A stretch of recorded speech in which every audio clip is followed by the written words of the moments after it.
വചനയാത്ര ഉൽപ്പത്തി 2-ാം അധ്യായം. അങ്ങനെ ആകാശവും ഭൂമിയും അവയിലുള്ള സമസ്തവും പൂർണ്ണമായി. ദൈവം തൻ്റെ ജോലി 7-ാം ദിവസം പൂർത്തിയാക്കി. താൻ തുടങ്ങിയ പ്രവൃത്തിയിൽ നിന്ന് വിരമിച്ച് 7-ാം ദിവസം അവിടുന്ന് വിശ്രമിച്ചു. സൃഷ്ടികർമ്മം പൂർത്തിയാക്കി തൻ്റെ പ്രവൃത്തികളിൽ നിന്ന് വിശ്രമിച്ച 7-ാം ദിവസത്തെ ദൈവം അനുഗ്രഹിച്ചു വിശുദ്ധമാക്കി. ഇതാണ് ആകാശത്തിൻ്റെയും ഭൂമിയുടെയും ഉൽപ്പത്തി ചരിത്രം. ഏദൻ തോട്ടം. ദൈവമായ കർത്താവ് ആകാശവും ഭൂമിയും സൃഷ്ടിച്ച നാളിൽ ഭൂമിയിൽ പുല്ലോ ചെടിയോ മുളച്ചിരുന്നില്ല. കാരണം അവിടുന്ന് ഭൂമിയിൽ മഴ പെയ്യിച്ചിരുന്നില്ല. കൃഷി ചെയ്യാൻ മനുഷ്യനുമുണ്ടായിരുന്നുമില്ല. എന്നാൽ ഭൂമിയിൽ നിന്ന് ഒരു മൂടൽമഞ്ഞുയർന്നു ഭൂതലമെല്ലാം നനച്ചു. ദൈവമായ കർത്താവ് ഭൂമിയിലെ പൂഴി കൊണ്ട് മനുഷ്യനെ രൂപപ്പെടുത്തുകയും ജീവൻ്റെ ശ്വാസം അവൻ്റെ നാസാരന്ധ്രങ്ങളിലേക്ക് നിശ്വസിക്കുകയും ചെയ്തു. അങ്ങനെ മനുഷ്യൻ ജീവനുള്ളവരായി തീർന്നു. അവിടുന്ന് കിഴക്ക് ഏദനിൽ ഒരു തോട്ടം ഉണ്ടാക്കി. താൻ രൂപം കൊടുത്ത മനുഷ്യനെ അവിടെ താമസിപ്പിച്ചു.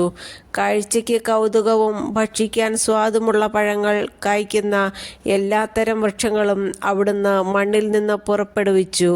ജീവൻ്റെ വൃക്ഷവും നന്മതിന്മകളെക്കുറിച്ചുള്ള അറിവിൻ്റെ വൃക്ഷവും തോട്ടത്തിൻ്റെ നടുവിൽ അവിടുന്ന് വളർത്തി. തോട്ടം നനയ്ക്കാൻ ഏദനിൽ നിന്ന് ഒരു നദി പുറപ്പെട്ടു. അവിടെ വെച്ച് അത് 4 കൈവഴികളായി പിരിഞ്ഞു.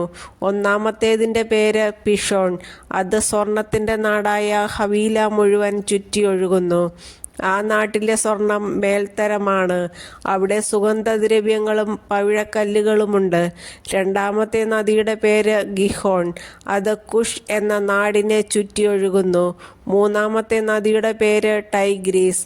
അത് അസീറിയയുടെ കിഴക്ക് ഭാഗത്തുകൂടി ഒഴുകുന്നു. നാലാമത്തെ നദി യൂഫ്രട്ടീസ്. ഏദൻ തോട്ടം കൃഷി ചെയ്യാനും സംരക്ഷിക്കാനും ദൈവമായ കർത്താവ് മനുഷ്യനെ അവിടെയാക്കി.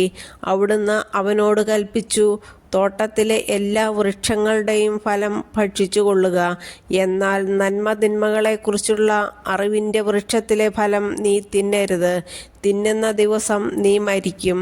ദൈവമായ കർത്താവ് അരുളിച്ചെയ്തു, മനുഷ്യൻ ഏകനായിരിക്കുന്നത് നന്നല്ല. അവന് ചേർന്ന ഇണയെ ഞാൻ നൽകും.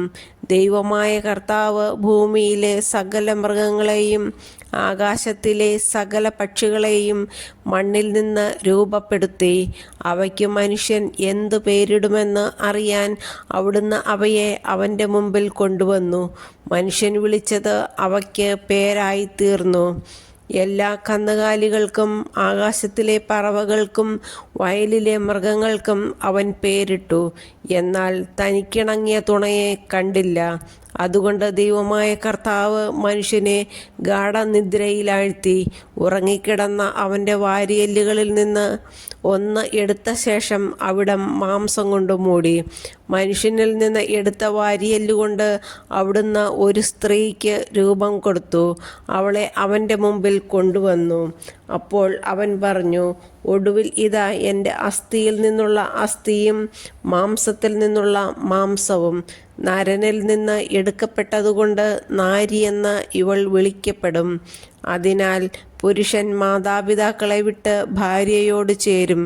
അവർ ഒറ്റ ശരീരമായി തീരും. പുരുഷനും അവൻ്റെ ഭാര്യയും നഗ്നരായിരുന്നു. എങ്കിലും അവർക്ക് ലജ്ജ തോന്നിയിരുന്നില്ല.